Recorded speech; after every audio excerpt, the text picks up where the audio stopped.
بسم اللہ الرحمن الرحیم۔ عظیم اور دائمی رحمتوں والے خدا کے نام۔ الحمدللہ رب العالمین۔ ساری تعریف اللہ کے لیے ہے جو عالمین کا پالنے والا ہے۔ الرحمن الرحیم، وہ عظیم اور دائمی رحمتوں والا ہے۔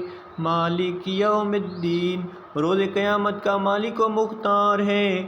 ایاک نعبد و ایاک نستعین، پروردگار ہم تیری ہی عبادت کرتے ہیں اور تجھ ہی سے مدد چاہتے ہیں۔ اہدنا الصراط المستقیم، ہمیں سیدھے راستے کی ہدایت فرماتا رہ۔ صراط الذین انعمت علیہم غیر المغضوب علیہم ولا الضالین، جو ان لوگوں کا راستہ ہے جن پر تو نے نعمتیں نازل کی ہیں، ان کا راستہ نہیں جن پر غضب نازل ہوا ہے، یہ جو بہکے ہوئے ہیں۔